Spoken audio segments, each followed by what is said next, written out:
안녕하세요, 테모TV입니다. 안녕하세요. 테모티브 마이트입니다. 이번 영상은 저번에 이어서 테슬라 실사용기 단점에 대해서 생각나는 대로 한번 말해보도록 하겠습니다. 좀 불편했던 건 여기에 모든 게 다 있잖아. 처음에 이제 모든 버튼이나 이런 것들이 모니터 안에 들어갔기 때문에 좀 헷갈리고 처음에는 이게 굉장히 불편했습니다. 예를 들어 우리가 차일드라 뒷자리에 이제 조카들이나 앉게 됐을 경우에 문을 잠궈야 되는데 이거 도대체 어떻게 해야 될지 모르겠는 거야. 처음에는 제가 문을 잠그는 것 자체를 몰라서 전체잠금 락 버튼을 못 찾아서 물론 자동으로 잠기긴 하지만 버튼을 내가 몰랐어. 마음대로 하고 싶을 때 그런 버튼들을 몰라서 처음에 없나? 막 이런 생각을 했던 그 정도로 이 차를 공부를 안 하시고 만약에 타셨다면 모든 게 새롭고 그게 오히려 불편함으로 올 수 있습니다. 특히 공부를 해야 된다는 게 또 다른 단점인 것 같아요. 제일 큰 단점이 있어. 뭐, 구매할 때 너무 불편해요. 테슬라 차를 만약에 중고로 구매하신다면은 뭐 엔카나 이런 데 들어가서 구매하실 때는 딜러가 있지만 신차를 출고하실 때는 저희가 이제 딜러가 없기 때문에 테슬라는 어드바이저라고 하죠.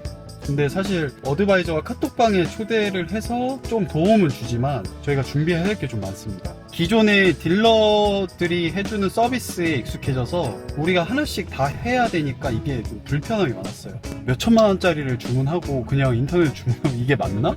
약간 이런 생각도 많이 들었고, 전기차는 뭐 이것저것 카드를 만들어야 될 게 많아요. 근데 결국은 몇 개 안 쓰기는 하는데 처음에 차를 출고를 처음 해보시는 분들은 정보를 많이 습득하다 보면 왠지 이것도 만들고 저것도 만들고 해야 될 것 같거든요. 근데 일단은 만드세요. 만들다가 본인이 생활 패턴에서 쓰는 카드만 쓰게 되니까. 근데 이것도 하나하나 어플 뭐 회원가입하고 알아보고 하는 게 사실은 처음에 굉장히 스트레스로 다가옵니다. DIY가 많다. 이런 거를 좋아하는 성향의 사람들은 또 좋아할 것 같아요. 이런 말이 있잖아요. 테슬라는 중국에 생산하고 알리로 완성한다고. 이 비싼 차에 그냥 브레이크 페달이나 페달 같은 것도 무슨 고무로만 돼 있고 짜증이 납니다. 금액을 생각하면 하나하나 손수 필요한 것들을 다 교체해주고 깔아주고 하긴 해야 되죠.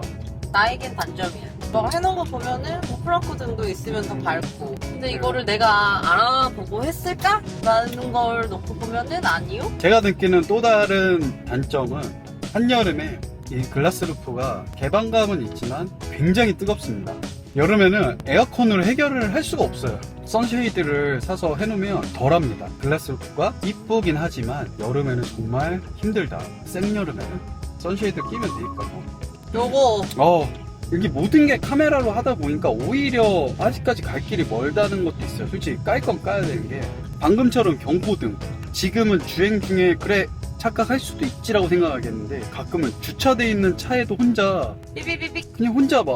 그래서 오히려 운전자가 놀래요. 왜냐면 내가 못 본 게 있나? 근데 아니야. 이렇게 시각적으로 표현을 해주고 하면 뭐해. 전방 추돌 시스템이 아직은 진짜 갈 길이 멀었구나. 이런 생각을 많이 들고 업데이트를 좀 많이 해줘야 되겠구나 생각을 많이 합니다.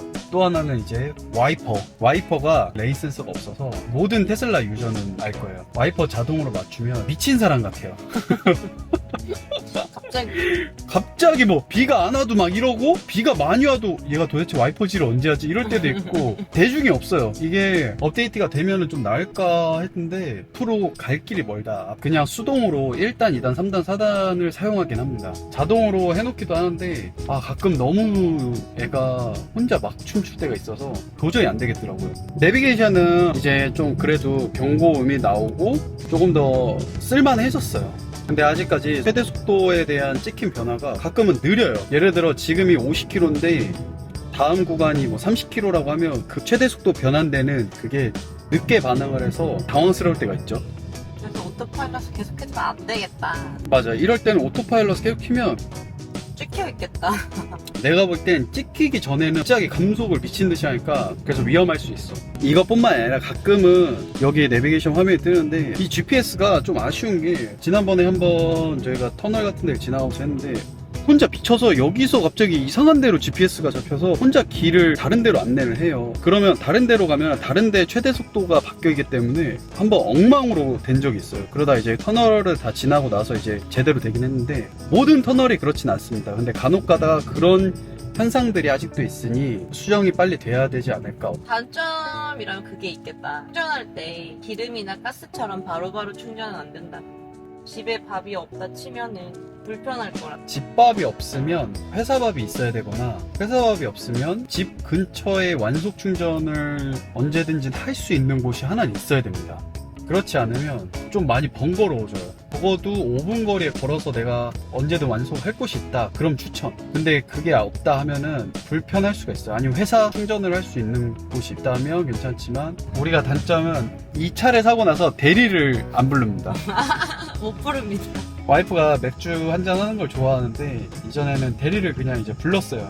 어디 가서 이제 맥주를 먹게 되면. 근데 이 차를 사고 나서는 솔직히 맡길 수가 없는 거야. 우리도 차를 적응하는데 되게 낯설었는데 대리 기사가 전기차를 몰아봤다고 한들 저분을 못 믿는 게 아니고 그냥 내가 불안해서 그냥 술을 안 먹게 된다. 차라리. 굳이 스트레스를 받고 싶지 맞아. 않으므로.